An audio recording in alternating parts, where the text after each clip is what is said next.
ban list came out today from Wizards of the Coast, and it was all standard. People were concerned about Attune with Aether possibly being banned. Should it or shouldn't it? Not only did it get banned, but 3 other cards went with it. Let's talk about bannings. Okay, so our first card is Attune with Aether. This is the one card that everyone was debating. Would this be banned? Wouldn't it be banned? Energy was too powerful a mechanic because it couldn't really be interacted with. There's really only one card that could stop you from getting counters, and that means you'd have to play white and you would have to play that card, and that really doesn't leave a field very wide open. So this one was I'd say a 60-40 shot at getting banned. I think most people were expecting it. But not everyone. Of course, there were reasons to not unban it as well. But in the end, they did. And along with it, Rogue Refiner. So you've got 2 energy cards banned. Now, these are key pieces to energy decks. Not everyone plays Rogue Refiner, but a good chunk of those energy decks do, and they all play Attune with Aether. Attune with Aether is just too powerful, letting you get a land of your choice and giving you 2 energy, which you could either use to power up your Aether hub to get you another kind of land that you want, or just to power up and give you some servos, or your long-tossed cub gets jacked, or you use it to make your bristling hydra hexproof and give it a +1/+1 counter. It was just for 1 drop, way too powerful. But along with it goes Rogue Refiner. Also very powerful. 3 drops for a 3/2, which is pretty decent to begin with, and then you throw in draw a free card with its enter the battlefield ability, which is excellent, and then you give it energy on top of that.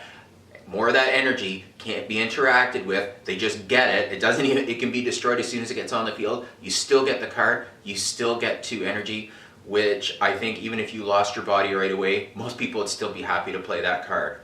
Now, does this disrupt energy? This puts a dent in energy, for sure. It means that 4-color energy might not be, well, it definitely won't be as powerful and might not be as relevant. You might not see 4-color energy. It might be 3.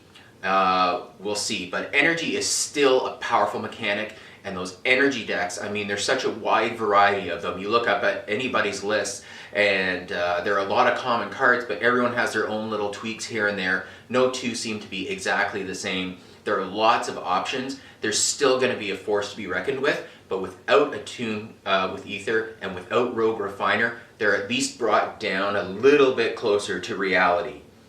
And when I say closer to reality, they were up in the clouds along with RAMANUP Red, the other 2 cards that were banned. RAMANUP Ruins and Rampaging Ferocidon.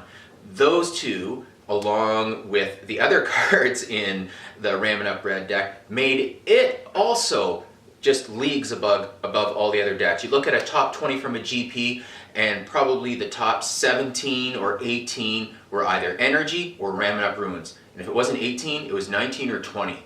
The only other decks that seem to be getting some headway is a blue-white approach, or you're getting a little bit of pummeler decks, which is making a little bit of a comeback, but even they get a dent now with that loss of Attune with Aether, because that's another way for them to get energy to get their creatures pumped up and start doing double strike damage and first strike damage and everything else that it can do, where it wins the game on like turn 4.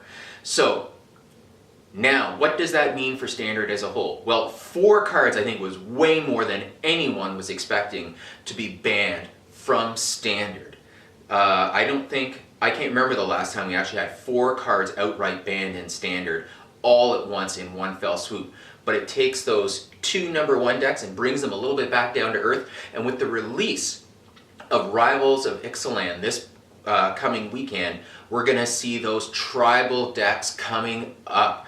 Vampires got a lot more powerful, and Merfolk got a lot more powerful with the release of Rivals of Ixalan. All of a sudden, they are much more competitive, and they could also be vying for the top. Now, is it enough to overtake RAMANUP Red or Energy decks?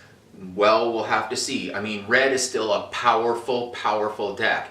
Now, without Rampaging Ferocidon, they have no way to stop you from gaining life, and gaining life is one of the best ways to combat Red. But again, you're still building your deck around defensively facing that deck, like that deck alone. And with the energy, again, it came down to solemnity and not being able to gain counters being your main counterpart. Well, now you have vampires, and vampires have a lot of life gain. They're black, white, or even just straight up white or straight up black, depending on how you want to build it. And they have a chance against RAMANUP. They have quick, small creatures with enter the battlefield triggers, and in some cases some replacement synergy, and they gain life. So that will be a good foil for red. Will merfolk? I don't know. I mean, you're trying to overwhelm and everything else with merfolk. Will RAMANUP stop that? Maybe. You might just be tossing merfolk left, right, and center at them. Now, you do have some spells to boost them, right? You have dive down, can give it +0, +3, and hexproof, so that could save some of your creatures. Red's pretty fast, but so are merfolk. We just did our pre-releases this past weekend, and merfolk are fast, and that was in that was just in sealed, not in constructed. Constructed, it could be out of control.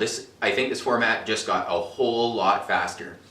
Now, even still, dinosaurs and pirates got better. Not as much better as vampires and merfolk did, but they got better, and you can make a go of those decks for sure. Pirates, before you could make a go, it got some really nice additions just to throw in here and there to cover some spots. So you're looking at a wide open field now, at least for the moment, until we can see if RAMANUP and Energy can find some way to build their way back up to the top. You've got some decent removal in standard right now, but do you want to play mid-range? Do you want to play aggro? I really don't know how well control is going to be doing with all this. Like the blue-white approach was doing okay, and the Drakehaven deck was doing okay, but the format just got a whole lot faster. Anyway, 4 bannings. Did we need to ban all 4 of those? I think we did. I think we did, because I wasn't playing RAMANUP, and I didn't really want to play Energy just because everybody was playing Energy, and it really meant a lot of the time you were just left behind, you know, hoping they had bad draws, or, you know, you just, you know, went right on curve into what you were hoping to get, being the only way to really have a chance. So now, this makes Standard a whole lot more fun.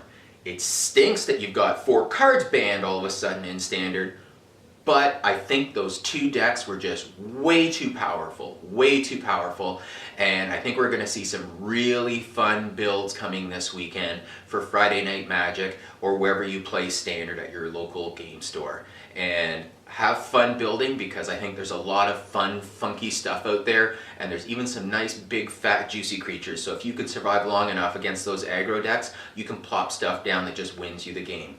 Anyway, if you have any questions or concerns, agreements or disagreements, throw them down below. And until next time, I'll see you here on Dungeon Mizer. Dungeon Mizer out.